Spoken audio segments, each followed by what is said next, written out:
What is up yung mga bay? Welcome again dito sa ating munting tahanan at maraming salamat sa pagbisita. Sa video ito mga bay, I'm gonna be reacting to this video. Ito na mga taga Nasugbu, galaw-galaw. Ito na tayo dito sa saging. Ito na guys, paunahan part Daming pera. 4. Bawasan muna natin to. Tulong natin. So ito guys, sarado na guys. Natin. Yung mga ganung klaseng content. Nakakatulog talaga. Lagay tayo dito guys. Paunahan na lang. Paunahan na lang kasi na makakuha. So, ano to? Ha?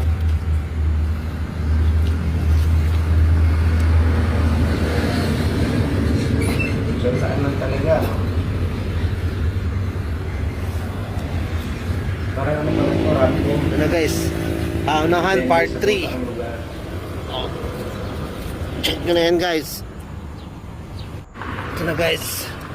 Paunahan part 2. Ito na guys. Ito na siya lagay. So ito yung landmark.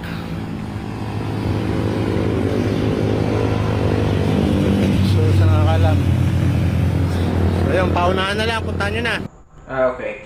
So, first of all, meron akong challenge sa iyo, sir. Ito si Sir Orlan siguro to. Sir Orlan, binaliktad lang. Orlan Hills. Sir, maraming salamat sa mga ganitong klaseng content. Although, hindi man ako ang nakakakuha, no? Pero sa mga ganitong klaseng content na ginagawa mo ay talagang nakakatulong sa ibang tao, no? So, maraming salamat dyan. In behalf of all the people na nakakuha ng mga iniwan mong cash dyan kung saan. Ayun nga, mayroon akong challenge sa iyo, sir. Pero bago ko pa makalimutan, teka, mga ganitong klaseng content kailangan sinusupport ito eh. O magpa-follow na lang, mag-heart na rin.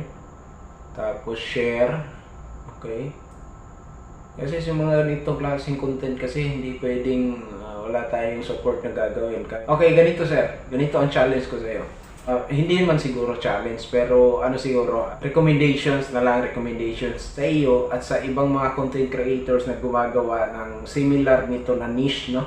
Ang recommendations ko sa inyo sir ganitong klaseng content o ganitong klaseng topic ang i-contents. Ang subject naman natin ngayon ay yung mga farmers, yung mga traditional way of farming, yung talagang nagbubungkal ng lupa gamit ang hindi yung mga makinarya kundi yung sariling physical strength na yung traditional way ng pagsasaka talaga, no?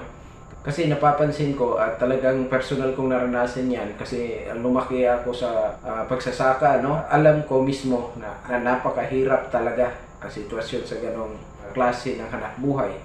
Kaya ang suggestions ko sir, baka maaari, baka po pwede, ito'y suggestions lang naman. Paano kaya kung gawan nyo ng content ang ganon namang topic? Yung bang magbibigay tayo ng mga kung anong kapakipakinabang sa ating mga pobreng magsasaka.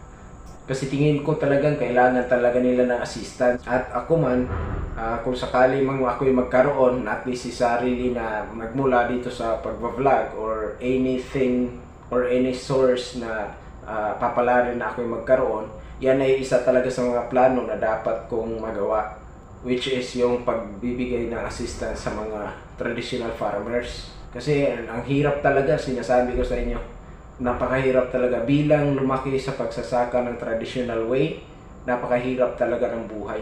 Kaya ang mga maliliit na tulong, kahit binhi, kahit punla, kahit abono, ilang kilong abono, ganyan, malaking tulong na talaga sa mga magsasaka yun. Yun ang recommendations ko, no? Sa akin kasi, hindi ko alam kung kailan ko magagawa yung pinaplano ko ng ganyan. Pero nakita ko lang yung video mo na ganito sir at saka bigla kong naalala ng tungkol sa mga magsasaka. And ginagawa ko itong video na ito, baka sakaling makarating ito sa inyo, baka you take this suggestions into considerations, no? Baka sakali na nakitaan mo ito ng maganda. Pero tingin ko maganda talaga eh. Kasi ang kagandahan nito, mapipili natin kung sino talaga yung karapat-dapat o yung deserving talaga na kailangan tulungan. Not necessarily na malaking halaga ang ating ibibigay sa kanila. Depende kung anong bukal sa kaluba natin, ano? Majority sa mga yan kasi hindi yan nagmamatter kung gaano kahalaga ang ibinigay sa kanila. karamihan sa mga yan, mas na-appreciate nila yung willingness mo para tulungan sila, para bigyan sila ng anything, ano? So maraming salamat sa panonood and God bless you all.